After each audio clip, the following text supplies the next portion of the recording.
Hello, Steve. Hello, Joe.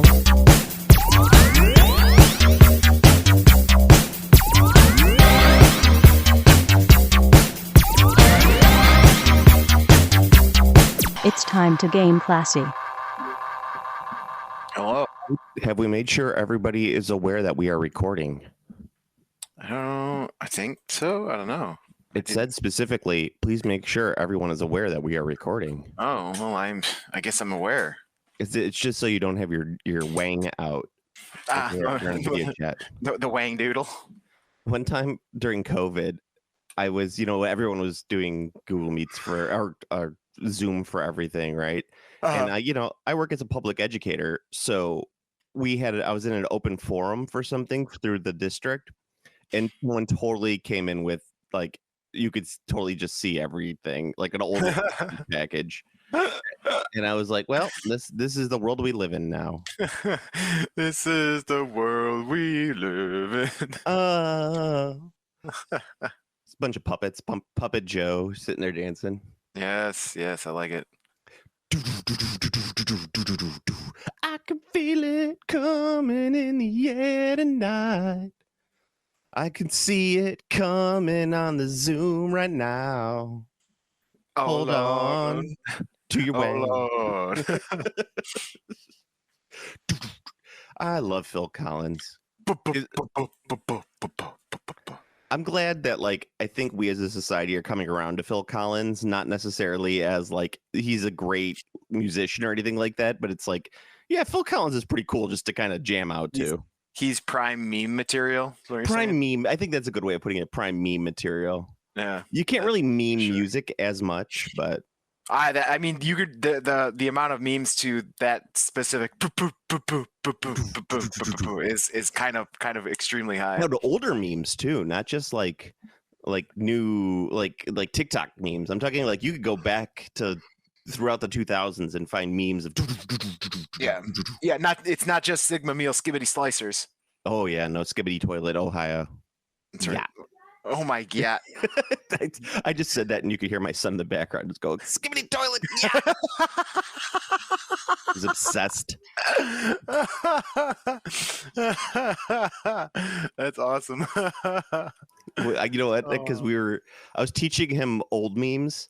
We were talking as a family around the dinner table. We were talking about how dumb old memes, and one of them that we were talking about was the old Budweiser "What's up?" Oh yes, of course. Oh my god, he thought that was the funniest fucking thing on the planet. I was like, no wonder why this works so well in the 1999 or whenever, whatever it was. It's it's the dumbest thing ever, and that commercial takes a long time to get going. That's like a 5-hour commercial. Yeah, no, it sure does. It's it was like the Odyssey or the Homer's Odyssey of the commercials. The Iliad. The Iliad. The Iliad. No, that was an incident on there was an incident of bullying on the bus. The bully grabbed someone's book and was like, "What's this shit? The Iliad." Yeah. I remember reading an old I don't know if it was copy pasta, but it kind of seemed like copy pasta. Now this was back in 2006 or 2007, and it was about a kid reading one of the old Del Rey Star Wars books on the bus. Okay. And then a bully comes and says, "What's this, nerd?" And he takes it away, and the person's like, "Well, I showed him. I reached into my bag and pulled out my other copy of the same book." Oh god, it's but I could see that happening in the 2000s, at that point where it wasn't quite as cool to be a nerd, but it was getting there. Yeah, that's funny. So nerds had a lot more confidence. When I was a kid, I had to hide being a nerd. I did. It was awful. It was I had to pretend to I had to learn about baseball and stuff like that. Ugh. Who wants that in this day and age? Anyway, welcome to Game Classy, ladies and gentlemen. I am your host, Joe, and with me, as always, my co-host, Steven. Hello. Is anybody out there? All 6 listeners who are desperately waiting for our hot takes. Yes. Hot takes, almost like hot poops. The hottest takes, the hottest poops. Always going down the toilet. So we took last cast off, and it was because we forgot to record. So It's true. so we got some stuff. We got some backup to talk about here. But I think this is still going to be a very Lord of the Rings heavy cast. So we're going to talk about some Lord of the Rings, some Middle Earth strategy battle game that grew out of The Hobbit, which almost killed the entire brand, according to one person on Reddit. That's funny. That dude was so angry at The Hobbit. Like, The Hobbit sucked so bad and sucked all the life out of the game and the community. That's so funny. No, it didn't. Yes, it did. It totally sucked the life out of me in my little tiny. It's like, or should I do British? Would it be like, it took all the life out of my little gaming community and Swansea upon the sea? That dude is definitely American. You think he's American? What? Absolutely. You think he was like, from my small town of Skibidi, Ohio? Yes. I could no longer play Lord of the Rings. It's like, well, I don't think that had anything to do with The Hobbit. I think that had everything to do with Lord of the Rings wasn't really that popular. Like, yes. Actually, so in my research, and research is in quotations because, we don't actually do any research period on the show. I think that Lord of the Rings petered out in the mid 2010s, like around the time that the Hobbit movies were coming out, just because it was like, all of the sculpts were ancient, right? Yeah. And so, like, if you were playing and you had your Numenorian army, they were all ancient sculpts at that point. They were all 10, 12 years old, and no one wants to play with 12-year-old models. And also on top of that, the movie distance from release to the game was so vast, you were not having any, like, the new player pickup was like almost zero. Not to mention Games Workshop was like the low point of Games Workshop. They were, fantasy was dying or was dead at that point, depends on when we're talking about, but they were trying to bring out Age of Sigmar, which failed horribly. You were in, like, what was it, 7th edition 40K, which was terrible. 6th and 7th edition 40K, which was terrible. I think it was 6 was the terrible one. And 7 was where it got good again.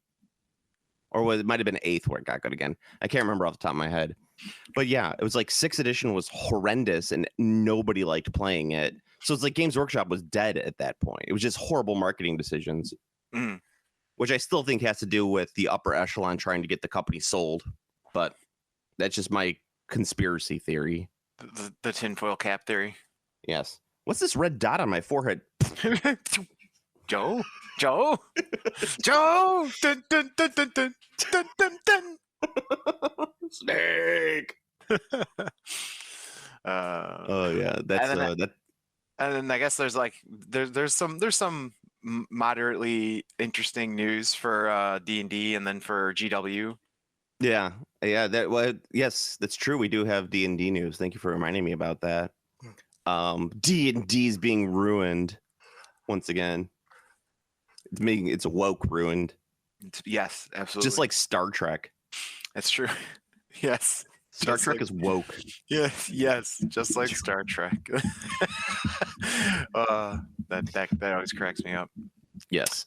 But let's do Lord of the Rings. Let's talk Lord of the Rings first, because Games Workshop has dropped 2 bits of Lord of the Rings news. Well, 3 bits technically, if we talk about it. So it's kind of like, for some odd reason, there's a lot of talk. Now, I will fully admit, like, for, I don't know, 5 casts back, I said, like, Lord of the Rings is dead.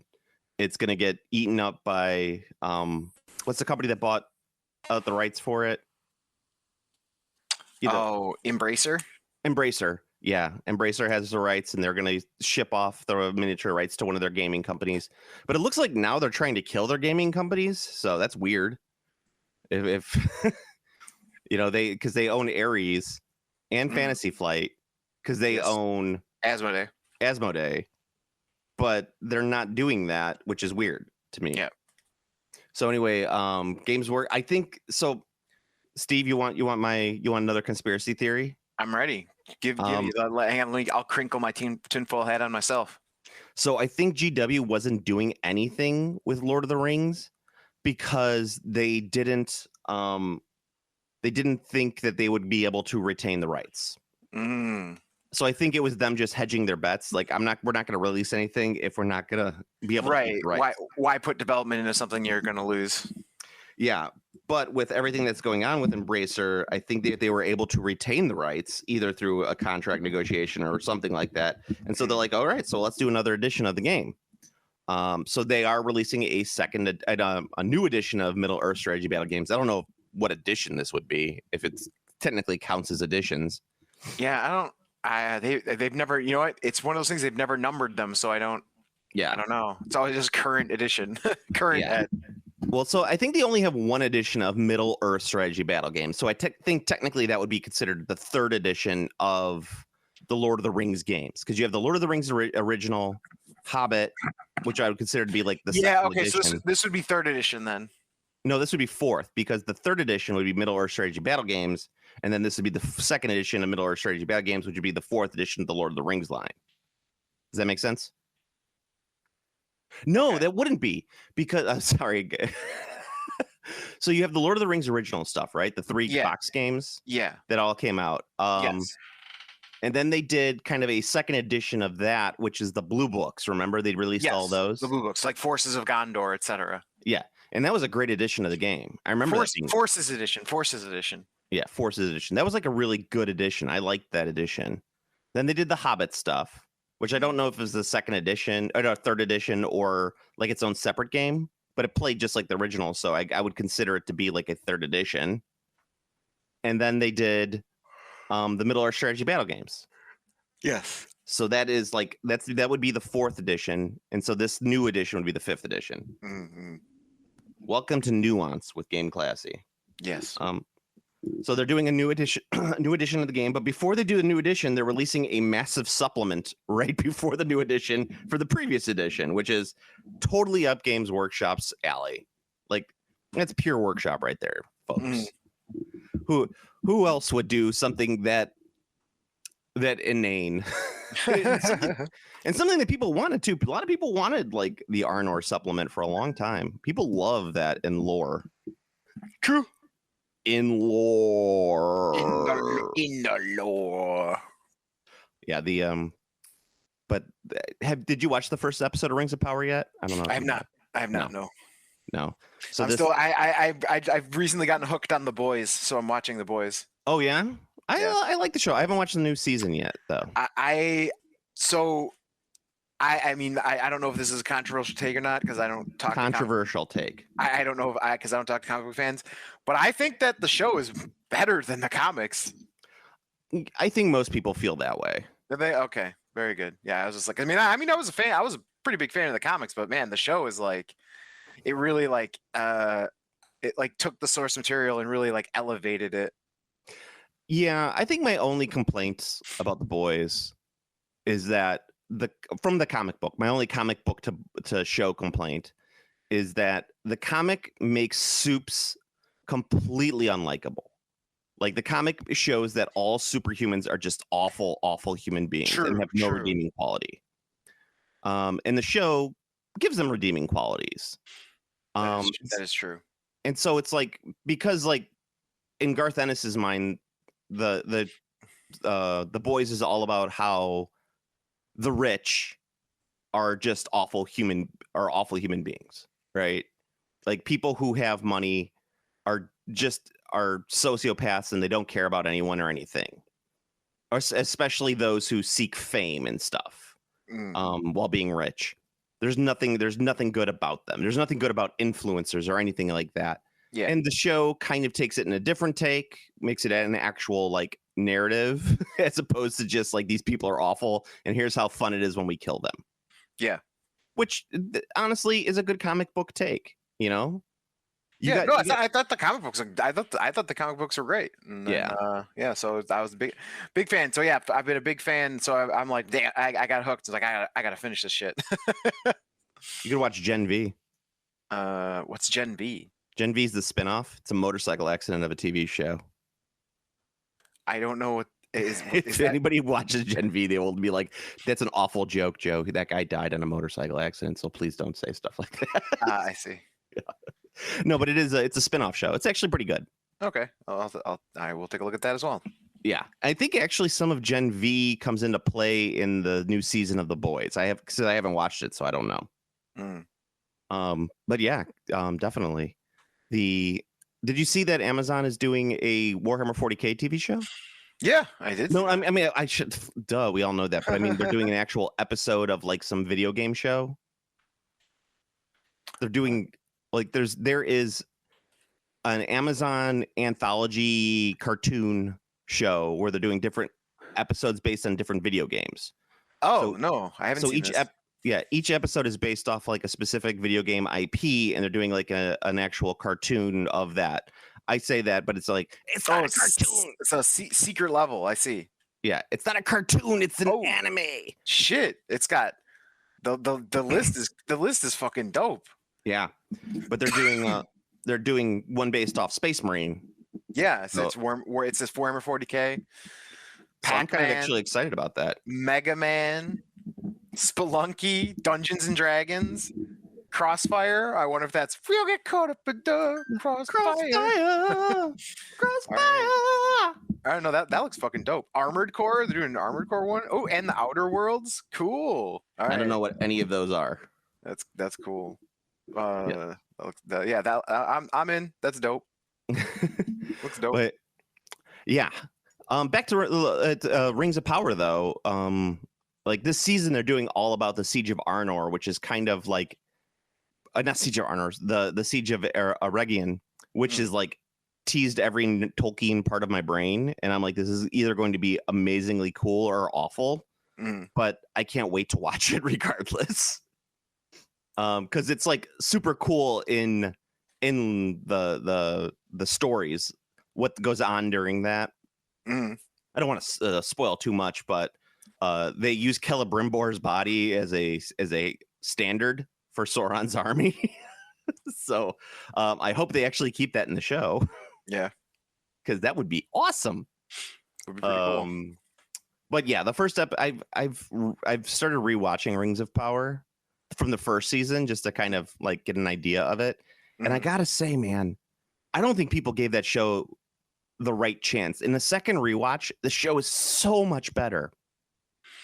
And wasn't it like a really big success? Like if I remember correctly, it's like their most viewed show ever. I think so, but I mean, everyone online is going to hate it because it's Star Wars Episode 1 syndrome. Because like you have to hate something that isn't the thing that you fell in love with. It's like they're bastardizing my childhood, or it's just bad. Yeah, I mean, it could be. I mean, I'll agree. The Hobbit movies, theatrical release movies, weren't great, but the extended editions were fantastic. This is true. Yeah, I think An Unexpected Journey is definitely number 4 on my favorite Lord of the Rings media. Well, I haven't included in the old Rankin Bass Hobbit, so that might be. I might have to revise. That's what Bilbo Baggins hates. Yes, exactly. Down to Goblin Town. Down. Oh man, him fucking singing that song is so good. It's fantastic. Goblin Town. Yeah, and it's just like at the beginning when Bilbo just goes outside with this huge ass fucking bong pipe. It's not even like a church warden. That thing is like a gravity bong that he goes outside with, and he starts smoking it, and just Gandalf appears out of nowhere, and it's like that Rick Wakeman guitar twang right before the keyboards start, and he's just like Bilbo Baggins, and everything's like, holy shit, what the fuck is going on? I do really like that. That might be number 1 on my Lord of the Rings media chart. That's great. Bilbo Baggins. just because it's so short in comparison to everything else. It's good stuff. But yeah, they have the Rings of Power, and we're getting War of the Rohirrim. And the War of the Rohirrim, dropped the trailer, and I was like, this looks great. And everyone else is like, this looks like a terrible anime. I think it looks awesome. It reminds me a lot of, I mean, this is just me, and I don't watch anime or any of that. I don't read any mangas. I don't do any of that stuff. But it reminds me of a late 80s, early 90s anime that I would watch on Cartoon Network at 11 o'clock at night. Yeah, or on Sci-Fi. Or on sci-fi. Yeah, exactly. Before pre-Toonami. Yes. Or like on for those who live in Chicagoland area, it reminds me of like something that you would watch on channel 66. Early 80s channel 66, back when they would show animes on public access. Yes, cool anime public access. And there was I found out that it was either in California or New York. I don't remember which one of the two, but there was a PBS channel who was showing anime. Like they were like the only PBS channel that ever showed anime, and like they had a huge fucking anime block. And like they were showing like literally like anime like trending at the time. Like, so this was when Serial Experiments Lain was new, and like this PBS channel was fucking basically almost simulcasting anime. I was just like, that's the coolest shit ever. Why was that not on every PBS? I don't know. I mean, like PBS is weird because Chicago's PBS, channel 11 out here, would be WTTW. Your window to the world. Your window to the world. They would actually were one of the few that would show Monty Python. Yeah, like they were like ones who debuted Monty Python in America, which is insane if you would think about it. Like how ubiquitous Monty Python is with comedy now, and they were like, we showed Monty Python for the first time in America in 1987. It's like, what? No, it was like the 70s, but still. Yeah, that's it. That was insane. But yeah, I think it was it channel 60. I think it was channel 66, but which became channel 20, channel 26, the U, I think is what it became. But yeah, they would show anime like late night. That's where I watched Lensman and the Guyver. Oh man, the Guyver. Akira for the first time, of course. The Guyver. Yeah. Wicked City. Ah, yes, we love Wicked City. Yeah. What was the other one? There was like a bunch that they would show that was like, but I think like Wicked City, Lensman. Probably Ninja Scroll. Maybe Ninja Scroll. I don't think Ninja Scroll though. I think I saw Fist of the North Star on there though. Oh yeah, and maybe Demon City Shinjuku. That would be around there as well. Maybe. I don't know. That name doesn't sound familiar. Like I watched it so much that I would know like the names. So like if I don't recognize the name, like Angel Cop. Oh, Angel Cop. I remember. I don't remember watching that one, but I remember knowing that name. And Neon City, maybe is that one? Something neon, not Neon Evangelion, of course. That was great there, Steve. Good. Well. Anyway, back War of the Rohirrim. Games Workshop is, I guess, since that's done with the WB license, Games Workshop's putting out minis for that. So they previewed a couple of those the other day. Cool. I know that's neat. I mean, it's not. You could play on with your new Wolf figure, Wolf with the U, and I'm sure whatever the characters are going to put out for it. But you could play with your 30-year-old Rohirrim sculpts. I take that back. Yeah. They're only 24 years old. Yeah, they're pretty old. Yeah, the quarter of a century old Rohirrim sculpts that you could play with, or you could just do some 3D printing on those, because you definitely can with some better sculpts. We'll get into that later. But yeah, Games Workshop is hot with their stuff. They're doing the War of the Rohirrim. They're doing Siege of Arnor, or whatever it's called, Battles of Arnor, or just Arnor. And then they're doing the new edition. So it's like they got a lot of Lord of the Rings is hot again, Steve. It's hot. Hot, baby. Hot commodity. Hot property. Hot commodity. Yeah. So I mean, I'm kind of excited about it, even though I don't care at all about Middle Earth strategy battle games, and I only care about War of the Ring, which is, in my opinion, the only Games Workshop Lord of the Rings game. It's such a good game, Steve. Such a good game. It's really not. It's very clunky in comparison to the modern Middle Earth strategy battle games rules. But it's just a completely different feel of a game. It's like I want to play Warhammer fantasy battles without half the rules. Like, if no, not even half the rules. Like, you take out 75% of the rules of Warhammer strategy battle games, and then you have worse figures, and then you get War of the Ring, and I'm like, this is actually a better game than everything. It's like you take all the worst, you take all the worst qualities of all the Games Workshop games, and you put them together, and you actually get a better game. Honestly, you know, having played a bunch of Solval, What's Solval? Solval is the Steam game that looks like a Warhammer Fantasy battle. Oh yeah. Of course. And yeah, so like, but that the rules, the rule set is intended to be used for tabletop miniatures as well. Like it is a 1-to-1. Like the video game is just replicating their tabletop rule set exactly. So you can use actual miniatures and play with that. So I think actually that might be a really good alternative to if you want to play Warhammer and not have 80 bajillion rules bogging you down, because the Solval rules are like a refined, very simplified Warhammer 5th edition, I'd say. All right, that makes sense. I thought it was early 6th, but whatever. It's like a weird hodgepodge, because the thing I like the most about it is spells and stuff are all well, so far, I guess I've only played one faction, so it might be different across ones, but spells are all non-random, but they're all limited use. So like your wizard has 3 fireball spells, and fireball does, like 2d6 damage to a unit. So it can't fail. It's gonna do what it does always, but you can only use it a limited amount of time. And I thought that was a pretty interesting way to balance your magic system. Yeah, it's like I don't know anything about the magic system, and I only know limited amounts about the magic system because I played one faction, and it's the dwarves. So very good. No, I haven't played any of that game yet.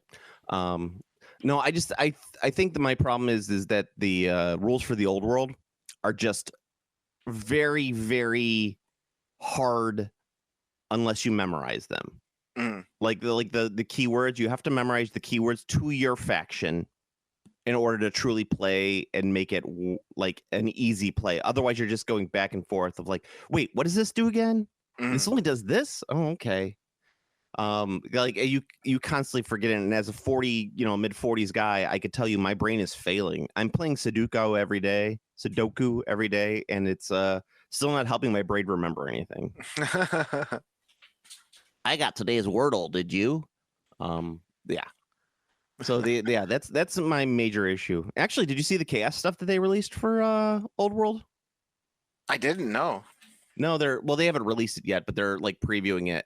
And I'm actually I kind of dig it. I think that some of the rules that they have and some of the stuff that they're doing with it, they're bringing back like a lot of cool shit for the chaos stuff that I didn't know they were going to bring back. Like they brought back some of the Forge World shit. Like the werewolf, the skin wolves. Remember those guys? I do remember those guys. And I love the skin wolves and like some of the dragons and stuff like that. I mean, of course, they're bringing back some of the wonkier 8th edition stuff, but it's actually kind of interesting to see the stuff that they're not bringing back, because like the Chaos Altar is not being brought back. Some of the stuff that's really, really late in the Chaos line that went over to Age of Sigmar is not coming back. Yeah. So it looks like they're bringing back the fucking that classic 2-headed Chaos Dragon special character. Oh, Garrock. Yeah. Garrock, the ever pinning. I was like, holy shit, they're bringing it back. That's the worst model ever. I've painted 3 of those, and I hate that model. It's such a terrible model. It's so bad. It's just bad. Like, but actually, I hope that they do a re-release of Ingram Van Horstman on the 2-headed dragon, because that was one of my favorite sculpts of all time that I never got. That one is super dope, actually.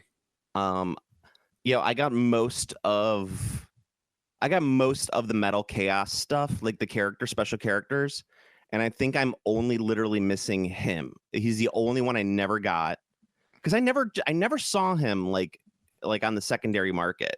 But that was one that I always wanted. So I hope I can maybe pick him up for probably $100 or whatever.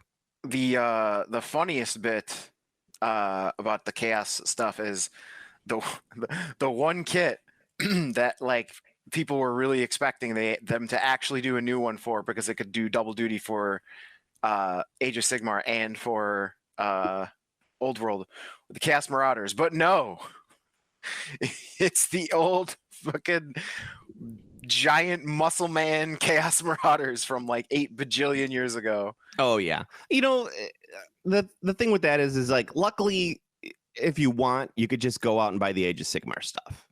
I think like the Age of Sigmar Marauders literally don't they come in boxes of 20 now?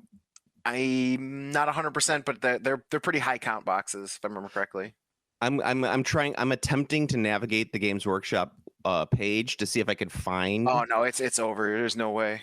It's over. Snake. Yeah, it's over. There's no way. But the one thing that does matter is that even if they don't give you 20, the Old World is primed for filler. Like they even suggest filler units. Yeah, I mean, and because you never need, I in the Old World, if you're looking at the rules and you want to play like a fun game, you never need more than 30 models in a unit. Like a 30 model max unit is huge. It's massive. You should never have more than that. Yeah, and they suggest, like, they even showed like like in all of their like this is the first time I've ever seen them do it, obviously, but you know, because it means you're buying less models, but they've actually shown like we've done these as unit fillers, and it's like, whoa. Games Workshop officially supporting unit fillers. Wow. Yeah. So I looked and I accidentally clicked on the wrong army, so now I have to go all the way back to the beginning and start my search over again. See, that's what I said. I said it's over. This is the worst website of all time. Yeah. Oh, it's so bad. It's not even close. Yeah, it's so bad. It's terrible. Let's see. So you got Chaos, all armies of Age of Sigmar, Blades of Khorne, Disciples of Zeech, Heathen Knights of Slaanesh, Maggotkin of Nurgle, Skaven, Slaves to Darkness. How come the Dark Oath aren't on here? Weren't the Dark Oath like literally just released? I think they're in the Slaves to Darkness. Let's click the Slaves to Darkness, Steve. No, they're not. It's over. This is like the dumbest thing. Actually, I think it probably isn't here. Oh, look at this. They still have all of the what's it called? The Warcry warbands on here, even though they were supposed to be discontinued. Isn't that fun? No, they're being pushed to that's the thing. They're being pushed to Legends, which is they're gonna have rules and they're gonna exist until 2025. Yeah, but I thought they weren't making them anymore. That's the thing. I believe they're not making new ones. So once those that's existing stock. Yeah, okay. Once the existing stock is out, they're done. Yeah. Yes. So let's see. The Dark Oath Marauders. You get 4, 8, 9, 10. You get 11 in a box. It looks like. Maybe it's maybe it's 11. That's kind of a dumb number for a number on Sprue. How come they don't have 12? You could build 10 Dark Oath Marauders. Okay. So, look, I click back and now it takes me all the way back up to the top of this list. So I have to scroll all the way down to find what I was looking for at previously. God, this website sucks. No, you get 10 for $60, which that's kind of expensive, but you could hypothetically do that if you wanted to. However, I would use the Spire Tyrants because they look way cooler than the Dark Oath. They look dope as shit. Yeah, you can. I would use if I was doing like a Chaos Marauders, I would definitely use a Warcry army, a warband, and use those as my figures because I think that those would look cooler overall. But that's just my opinion. That's not your opinion out there, Viewerland, because you don't even play that game. You know why? Because you're too busy playing your new games. Playing your Age of Sigmar. That's right. You're playing your Elden Ring and your I don't know, Infinities. You're not playing your 5th edition Dungeons and Dragons on Dungeons and Dragons Beyond. I'll tell you that. No, it's all about Sigil now. Sigil. What's Sigil? So Project Sigil is that's like the big, like, this is this is why you want to use a computer to play your Dungeons and Dragons game thing. No. And so what Sigil is it uses it's Unreal Engine 5. So it has fully detailed like 3D rendered environments. You can customize your miniature, but you're customizing a like literally a high spec 3D model in Unreal 5. So Baldur's Gate 3. So you can actually, one of the things that shows you can also import models into it. So one of the examples they used is Alistair from or not Alistair, Astarion from Baldur's Gate 3. Like they just port him right into Sigil. And Sigil has a special lighting effect thing, and it's really weird to see in the video example. It's not describable in in the way that like seeing it is better than hearing about it, but they have it rendered so that the scenes look like miniatures. Like it really looks like they're actually like physical miniature objects. It's fucking weird looking. And then so that's going to be the that's the big like push for how you can do your games online, because it'll integrate the system. So what happens is while you're doing your RP stuff, you're talking whatever, you're doing your rolling dice, but then you do combat, and combat becomes the hybridization of tabletop and video game, because it'll have your abilities on your character, your movement and stuff. So like when you want to do a charge attack, you click charge attack, you click the guy you want to charge attack, and your miniature moves and does the charge attack. Ooh, interesting. Yeah, so that's the big thing that where they're like, this is where the online future of it is going to be, because it's going to be that hybrid of like the role playing stuff is you're doing role playing, talking, chit chatting, blah blah, and then like the combat stuff, which is already the most gamey part of the game, becomes more like a video game. No, not going to do it. You sit down at my fucking table and then you imagine it. You use your brain. Bunch of idiots got to use a computer. I walking around talking about what's your name of your character. It's my Skibbity Toilet, Ohio. I will say, if I was going to play Dungeons and Dragons specifically, I would absolutely much rather play it on something like this than on the table. Well, of course you would. You don't like leaving your house. No, I said Dungeons and Dragons specifically, because D&D rules are already like gamey game. So so make it a video game. You sit your butt down at a table with everybody else. You drink your soda. You eat your chips in the bowl, and you imagine what's going on. And you forget your rules. You get your rule sheet, and then you say, "How much gold do I have? Why don't I write down my gold? How come I've never written down my gold?" Did you bring the rope? Did you have rope in your inventory? Did you write that down? Did you write that down? You don't have any rations. Where are the rations? Yeah, no, exactly. I'm good. I'm not like that as a DM. I don't care about rations and shit like that. I know. I know. Your mind has been corrupted by years of video gaming. It's good. Not in my book, Steve. Not in my book. Not on my table. Well, it's and that was the other thing I was saying is they're not playing it on D&D Beyond, because D&D Beyond, didn't they like take out all of the rules from the player's handbook? No, there was some like weird toggle thing. I don't know. When I looked into it, it was like it seemed like in the end it was people riled up over Nothing Burger. Oh, okay. Because it was like it automatically hid some older rules and then showed some newer rules, and then but you could turn it off, or it was just, I don't know. It was like it just seemed like some goofball behavior. Oh, those damn goofballs. Yes. She's all hopped up on the goofballs. She is hopped up on the goofballs. But Dungeons and Dragons did put out their roadmap to the future. Of like the upcoming stuff that they got for the year. I know we talked about some of it when, of course, that it's the player's handbook. You're getting the Dungeon Master's Guide, the Monster Manual. Mm-hmm. Of course, those were all coming. I don't know why they aren't releasing them. At least what they should do is the DM Guide and the Monster Manual should be released together. They shouldn't be 4 months apart. It's literally just for distribution. That / pocketbooks. I mean, it Like- makes sense. Like they want to ease the release out so that people don't have to make an immediate $150 purchase. They can just buy the the $350 books. Or they can make it $100 purchase in a slipcase, and then everyone could be happy because it doesn't cost $100 to produce all that, and it'll be the top selling thing that they'll ever make. They will eventually do the slipcase version. Rest assured. I know. It just, to me, it's like, oh, it's $150 if you buy each book separately. But if you combine all three together and sell it for $100, you're gonna sell so many more of them. Mm-hmm. And guess what? The secondary market doesn't exist if you just like sell each book individually, because everyone's gonna want to buy a set for cheaper.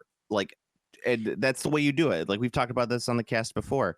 You should always make your core rules as cheap and accessible as possible. This is true. But yeah, then they've also said that in the summer of 2005 they're releasing Dragon Anthology. I don't know if that's Dragon Magazine. No, it is a collection of dragon themed adventures. Oh, it should be from Dragon Magazine. I mean, that would be cool, but it is sadly not. And then there's the new starter set coming as well. Oh yeah, the new starter set, which will probably just be a short adventure with dice, nothing else. Maybe a Q. No, you open up the box and there's a QR code. That's what Dungeons and Dragons is going to come to. It's going to go video game wise, where you buy the thing and it's just like all that's in there is the number that you get to use to download. No, you know what is interesting? There is a so there's a lot of games that are doing the digital slash physical kind of deal, and anytime they deviate from if you get it physical, you get it digital, so on and so forth. Anytime there's such a massive wave of negative feedback. So like when one of these companies does try something like, hey, you buy this box and it just gives you the QR code for the digital thing, and you don't get there's no physical item this time. People were just like, no, and just nobody bought it. They were just like, no. like if there's, you need to have the actual deck of cards in there and the digital code. We're not just buying a digital code. Like, no fucking way. And I was like, that surprisingly doesn't work very well. Yeah, but this is Wizards of the Coast. They're not going to do what the rest of the industries know work. They're going to say, no, this isn't going to work. This is going to work, obviously. I'm not saying that they wouldn't try it. They might. I don't know. But yeah, I would like that. You know what's the thing I wish for D&D to do? I would like them to specifically make a mini set for their new starter. That gives you like the starting characters, right? And like basically the minis that you would use during this little adventure. So like, I like that. If you're fighting 3 goblins, there's 3 goblins in there. So you mean like a classic box set? Like a classic box set, you know. But you could sell it separately. It doesn't have to be part of it. But I think that would be pretty cool to have. Is basically, you'd probably have like 30 or 40 minis in there. Sell it for $100 as well, and then you could use that while playing your game. Shit. Yeah, no, that'd be good. Yeah, I mean, I would call it like a physical bundle. You'd get like 30 minis, and then maybe just like a bunch of maps in there that you would use. Like, oh, this is the house map. This is that lighthouse. This is what you'd use for your minis, kind of thing. Yeah, I think that would be cool. And just sell it all as one package for $100, and I think it would sell 1 billion copies. Yeah, most likely. Yeah. Here's a question for you. This is a tangent, and I know we do tangents on this cast, so whatever. Like, let's say you had a minis game, and it came with a flip book, and each page of the flip book was like a small battle map. So like you're playing through an adventure, and it would like you'd open up to a page, and it would be just like a grid thing, and you'd use your minis, and it would show you like in the rules on how to play it. Like, but the grid, but the flip book is a different thing, and it's a flip book because it needs to lay flat. Okay. Right. What do you think about that? I think it's pretty cool. You think it's an interesting idea? Yeah, I think it's pretty cool, and I think that you could easily sell new scenarios because you just need to sell a little book. Yeah, you just need to sell a new flip book. It would be a 2-book set because you have to have the rule book and the flip book separate because you can't flip through the flip book while you're doing the rules. Yes. Unless it specifically came on the second page of the flip book. So like it was a 2-page thing. Like let's say each page of the flip book was a 12 by 12, so like a 1 foot square. Mhm. How many meters is that for our non-imperial fans? I don't know. A meter is like 3 feet about 3 essentially. feet. Yeah. Yeah. So it'd be like I don't know, a third of a meter. There you go. I don't know what that is in metric. It's one hecadude of a game map. But you could have it on the other side. It would have like the stats of whatever you're fighting and the rules of that basic scenario. You could do that hypothetically.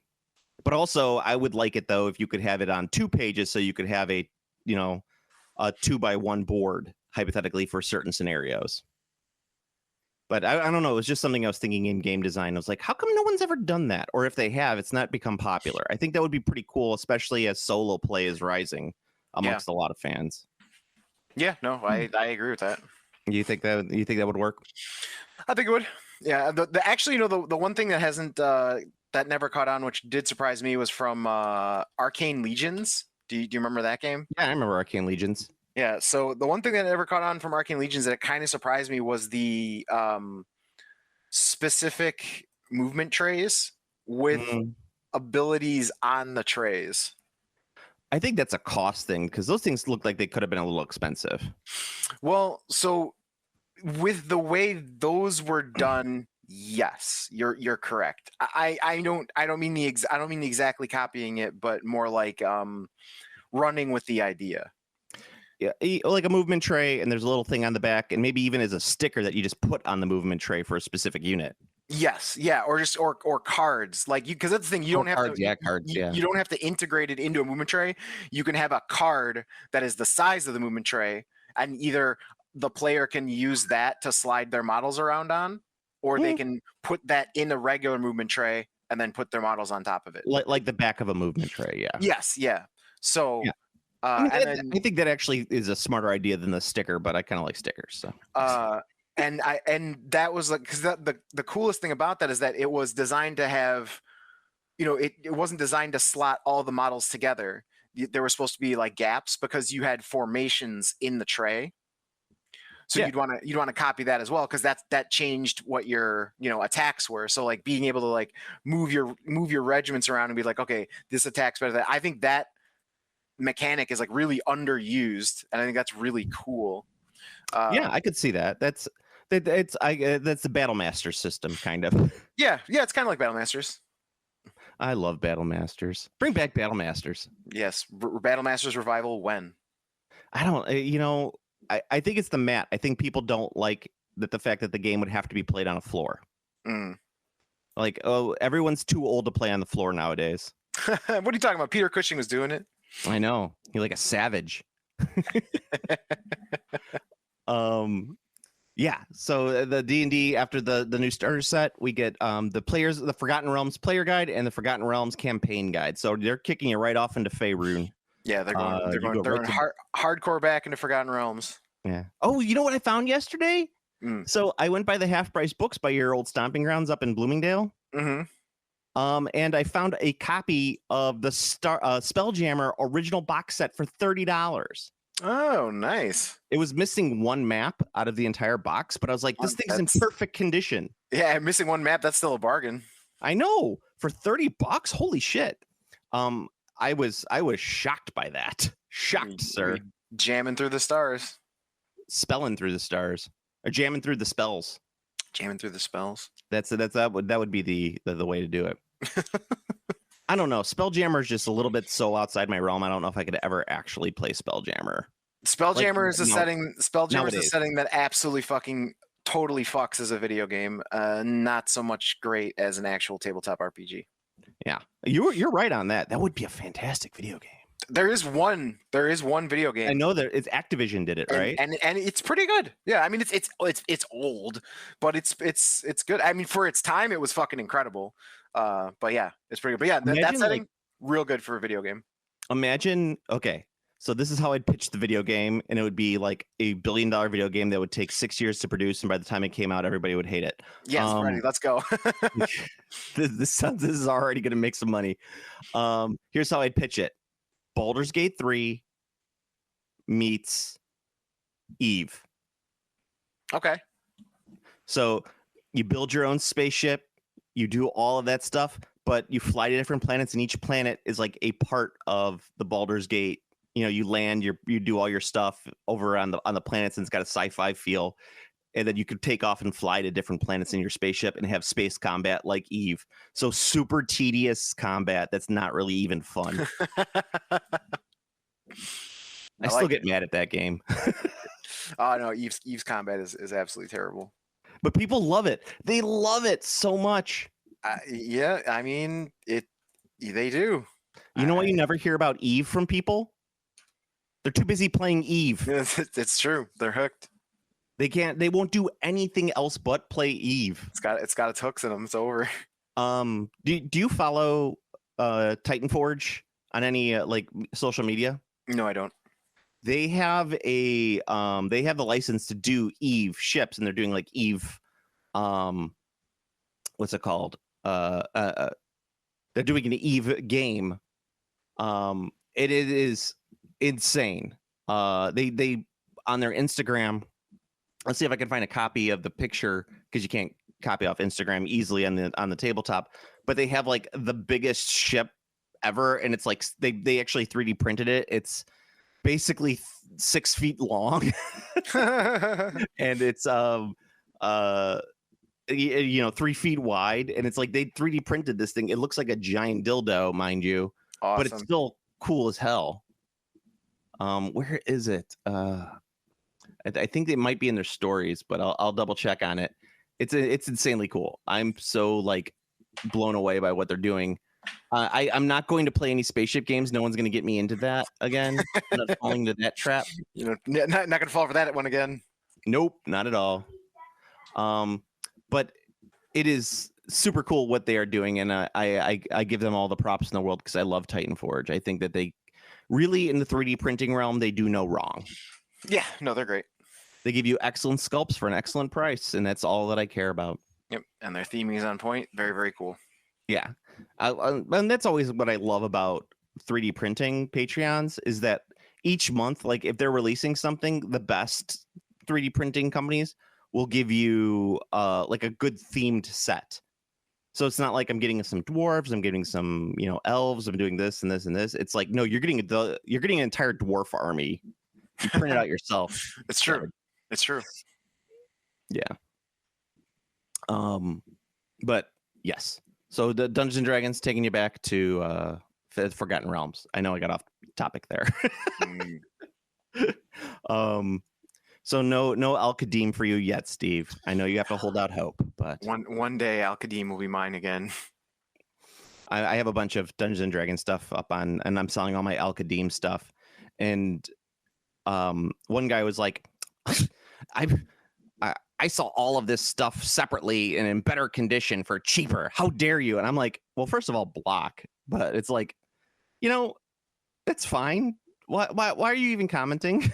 Like, you think that like, oh, it's cheaper, I'm going to sell it to you cheaper then. Like, no, I'm not going to do that. I don't know why you would even like, why are you even commenting? Are you that upset about this? Yeah. And I just block you. That's all it comes down to. What a nerd. Go away, nerd. What a doofus. What a doofus. So Dungeons and Dragons. Did I miss anything on the Dungeons and Dragons news? That's about it, really. No, that's everything. Yeah. Yeah. One thing that I did think was interesting was that with the release of the Dungeons and Dragons Player's Guide early from Gen Con, I haven't seen like a lot of spoilers online, like a lot of people posting shit about it, which I thought was interesting. No, I don't know why, but you would think that people, like, the entire book would have been spoiled, and it has been, but it's like you think it would be all over the place. Like, here's the updates to this, and here's the updates to that. It's not like that. They're not doing any. No one's doing anything like that. Yeah, no, you're right. Yeah. So let's talk about the other Warhammer releases, unless you want to talk about Space Marine 2, which isn't out yet. Actually, the workshop thing I thought of that I thought of to mention was did you hear they made the official AI announcement for GW Oh no! Oh, with the with Golden for the Demon? Golden Demon. Yeah, you are not allowed to use AI anything for your Golden Well, you're Demon not allowed to models. use computer generated anything. So not Oh. just AI. Oh, really? I thought. Oh, okay, I didn't know it was computer generated. I thought it was. So okay, good to know. But let me. I'll pull it up really quick because I think I have it like saved on my phone because I was like thinking like maybe we would talk about this.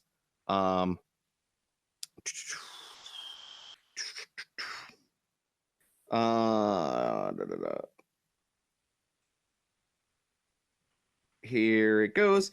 Entries must be hand painted. Digitally painted, paint printed entries are not permitted. So it's not just AI. It's you can't Photoshop something. Mm-hmm. Yeah, or you can't paint it on your computer and print it out. Okay. So yeah, because that's it's more than just AI. They don't want people who are artistic. Like it's about using a brush. It's not about using a digital brush. Like it's a physical brush thing, brush and paint.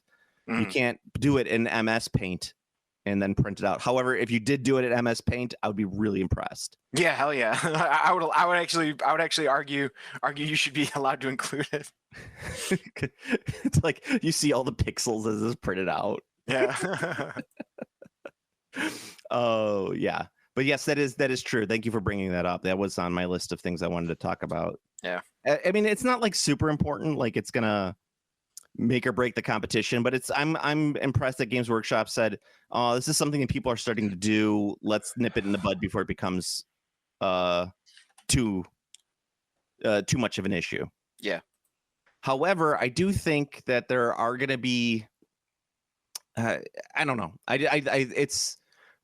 think that there are other things that they need to clarify with the competition, which I think would be important. And like my biggest gripe right now is the base to no base issue. If you glue several models down to a plinth, that is a diorama. That is not a unit. Mm-hmm. That is not a there's no individual figure on it. Like if you can't play with it on the tabletop, it shouldn't count for unit or single mini.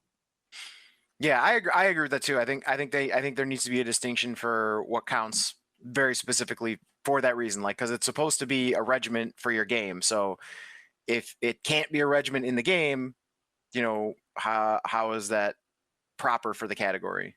Yeah, but I also think that like you shouldn't have anything other than the base and the figure. No plinths, no plaques, nothing. Mm-hmm. So if you put them out there, that's what it should look like. You could put whatever you want on the base, but if you're entering a model on a 32 millimeter base, you can only put stuff on that 32 millimeter base. You can make it as high as you want, but it has to be on that base. Yeah, I can see that. For a unit, you are allowed a movement tray. That's it. If it's square based, if it's circle based, I don't know how we'd get around that, but I'm sure we could come up. Like there are mini base movement trays. Yeah, there's circle-based movement trays, but I don't know if they're official GW ones, so we have to figure that out. But yes, there are movement trays for it. But yeah, that's the way it should be. Because guess what? That is what Games Workshop miniature painting should be about. Not about creating these dioramas of your figures with these massive, display bases. That's not the spirit of the game. That's the diorama category. Yeah, there is a whole category for that. Or duel. Duel will be okay because a duel is a type of True. It's a versus. It's a versus. It's a type of diorama. It's a diorama. Diorama. But yeah, that's for Essen. Essenspiel. Essen. I wish Essen was like a dirty word in German that we just didn't know. Like Essen is the like some funky smell after you jerk off. That's the Essen. Yeah. So Essenspiel is like talking about that.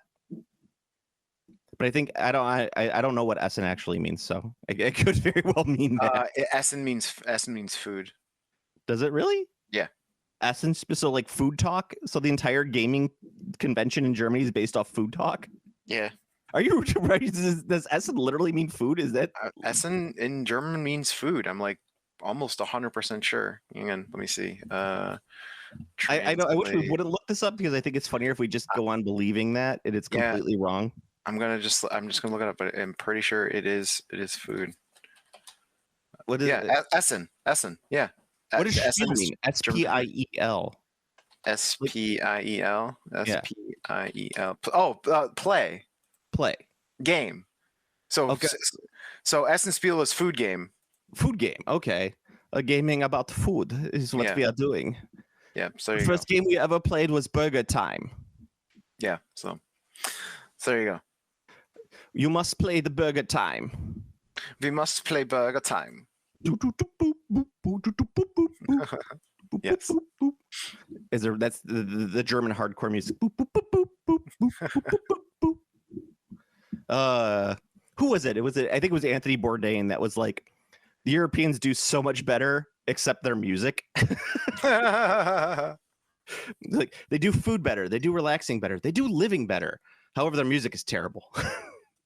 Of course, I can't verbalize it like Anthony Bourdain did, but I think it stacks. I think it works. That's funny.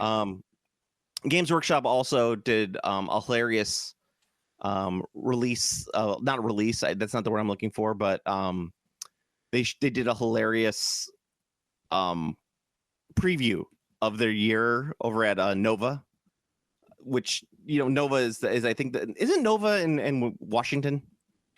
I thought it was. I think it's like I think Seattle. it's like Seattle area. Yeah. Yeah.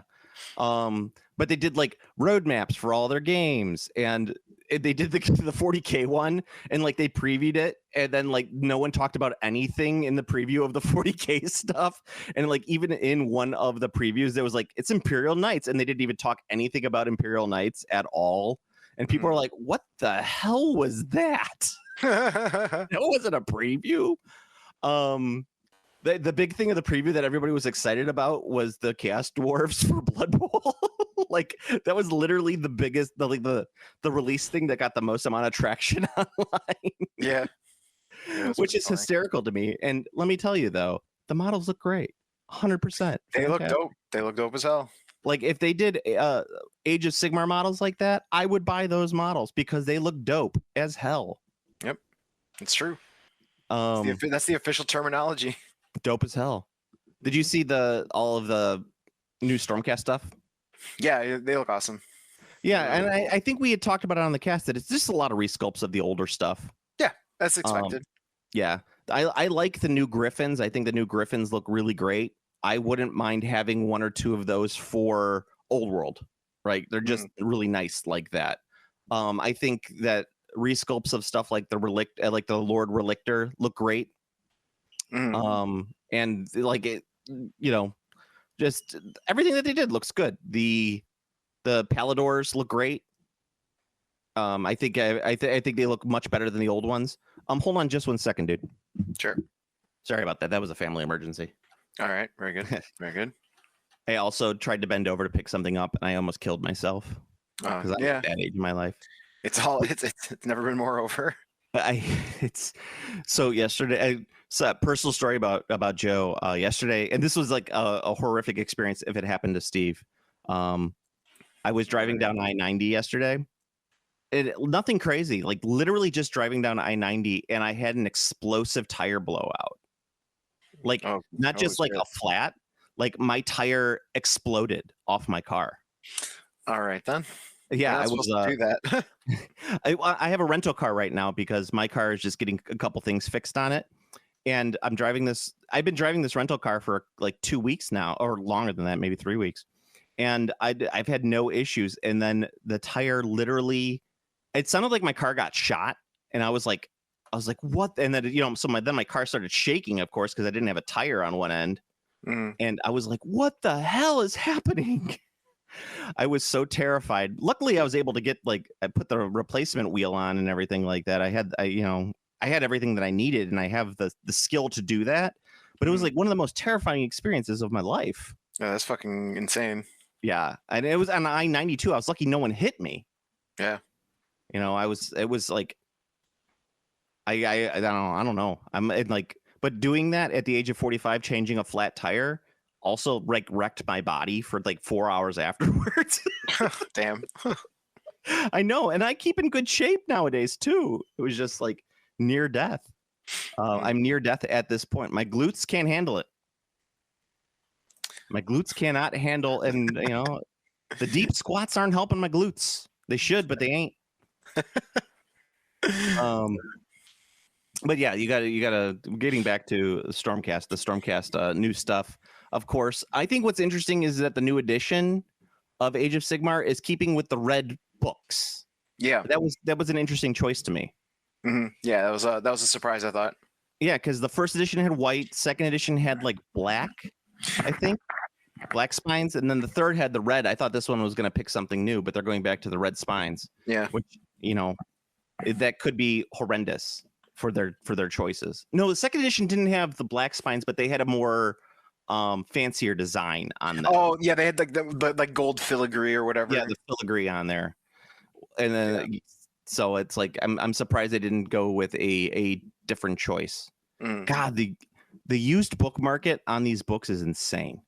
Like there's still like all these places like are trying to sell these books, these old army books for like $25-$30, and they are useless at this point. You could only really use them for like art projects, like you want to take some of the art out or something like that. It's like I just don't know who's buying these older editions of Age of Sigmar books for those prices. Yeah, no idea.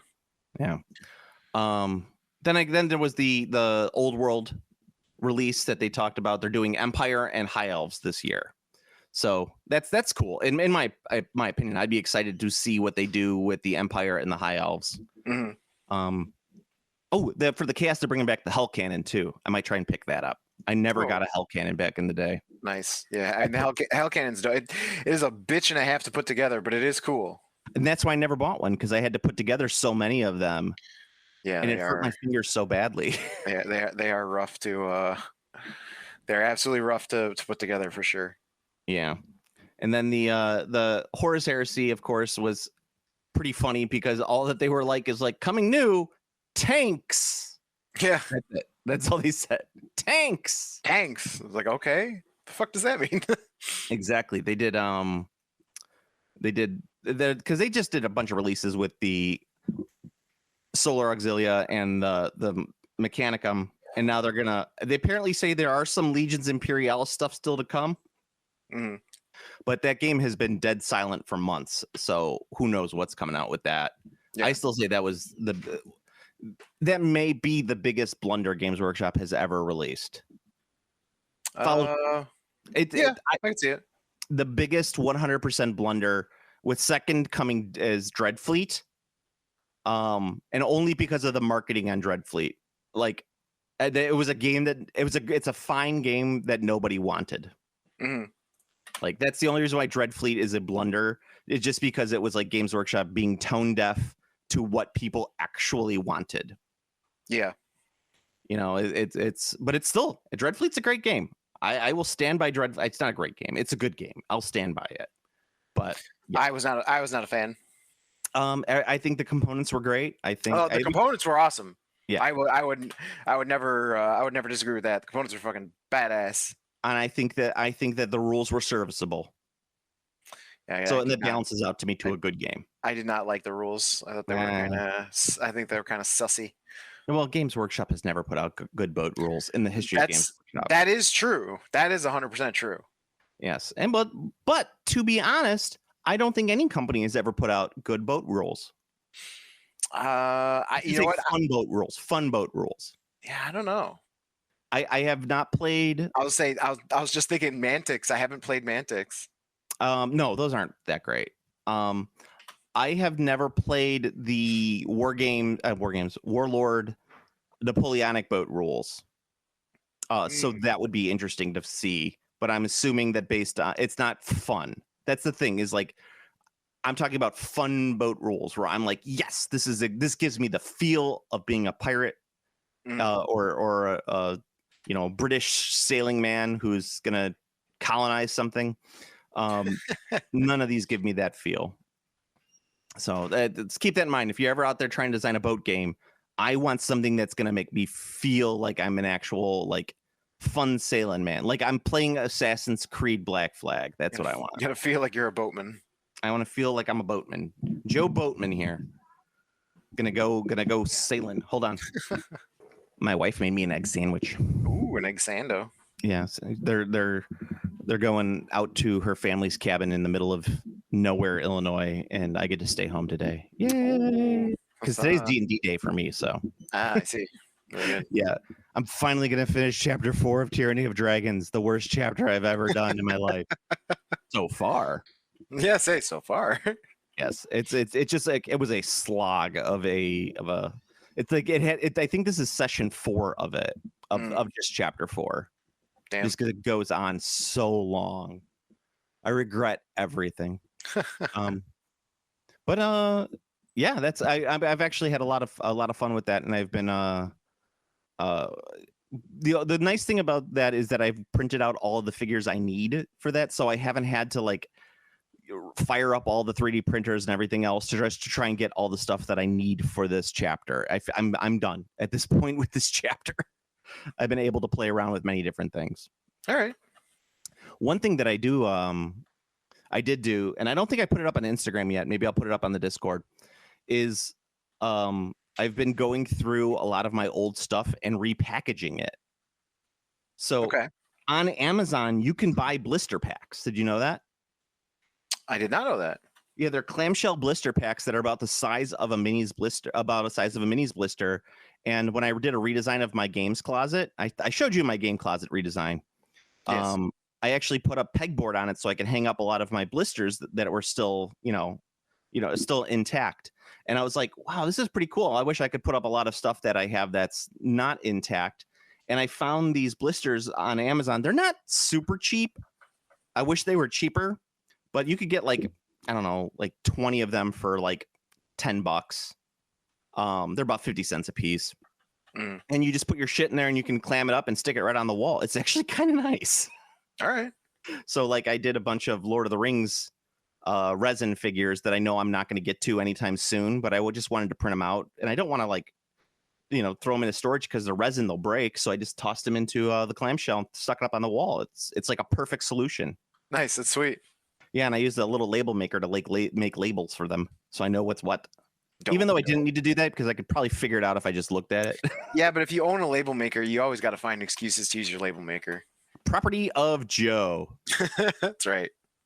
Slap it on my ass. All right. So, do we have any other gaming news that I have neglected? I don't think so. I don't think so. I was going to say, I know we talked a lot about Games Workshop today, which we haven't done in a while, but yeah. Did you see Joe Bob did a 4-movie marathon last night? No. Or 6. It might be. I think it's 6 movies, but yeah, it was like the end of the season. He did like a 6-movie marathon, and he announced that they got a renewal for the next season for season 7. It's fucking dope. Yeah. I'm excited to get to kind of work my way through the marathon because I like his new format of like once every 2 weeks, but I also hate it because I kind of want more. Like he had some interesting ones this season. I think probably my winner for like something I have never seen before, which blew my mind away, was Cemetery Man with Rupert Everett. I was pleasantly surprised by it, and I was like, this is awesome. This is a movie that I'm very excited to see. It's not as bad as what was like Carnival of Souls or Carnival of Souls is fucking terrible. It's not it's a good movie. It's just not a good horror movie. Yeah, I guess that's true. Yeah, it's actually an excellently directed movie. It's just a bad horror movie. But what was it? I'm just thinking like other Italian horror movies because I'm not a big Giallo fan, and it's like late Giallo, so it knows what it's doing. Yeah, but also I can't. We can't have this episode without talking about Trek, right? Oh yeah, I mean obviously, of course. Have you seen the Star Trek convention that's coming to Chicago in like end of the month, September? I haven't. No. It is an insanely cool TrekCon. It's the same company that does the Vegas one, so it's just like a smaller version of the Vegas Con. Okay. They have a lot of the older crew. None of the original series, right? Well, most of them are dead at Yeah. this point. But they have a lot of cool next gen. They have Michael Dorn's going to be there. Gates McFadden is going to be there. Awesome. And they have a lot of the newer Trek people as well. Of course, you got, Anson Mount is going to be there, which I think is kind of a big deal. Mhm. But it's like, and it's not that expensive. Like, it's actually a pretty decent. John Delancey's going to be there, so you can go there if you want it with your Q costume. Get a picture of John Delancey. Nice. But yeah, I'm excited to go. I can't wait to go check it out.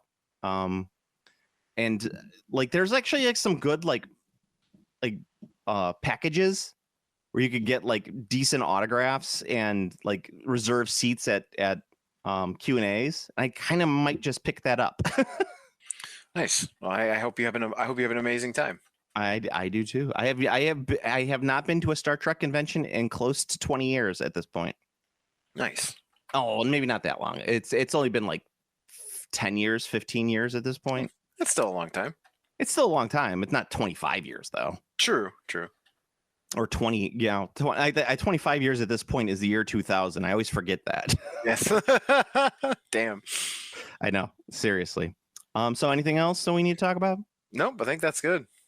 All right, sir. Well, go to the Planet Arbitrary Facebook page. It's the best way to get the link to the Planet Arbitrary Discord, where we actually talk about stuff, all that fun stuff. And occasionally I show a picture of my blown out tire on my car. I don't think I actually put it on the Discord.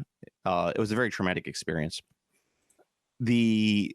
You could also, if you wanted to get more of me and Steve, you could follow me on Instagram. I'm at GameClassyJoe. That's where I did post a picture of my blown out tire. Or you could follow Steve on Blue Sky at Command Throw. That's me. Just be warning, lots of nudies. Yeah. But if you want to help out the podcast, you can like, comment, subscribe on iTunes, or you could like, comment, and subscribe on the YouTube. Thank you. I couldn't think of the name of it off the top of my head. I've been watching a lot of Nerd of the Rings, not to promote other people's shows, but I enjoy his takes on many things because he is super dry and nerdy because he is Nerd of the Rings. Mm-hmm. But I like a good super dry YouTube show. I also enjoy the dry YouTube men. Yes, because it's good to paint to. Like hearing someone just drone on about about Lord of the Rings. Mm-hmm. Like I want that more than I want like something bombastic or funny or whatever else have you. I need nerds. No, it's good. All right. So Steve, until next time. Thank you to everyone who sent me Soulful. So many people did.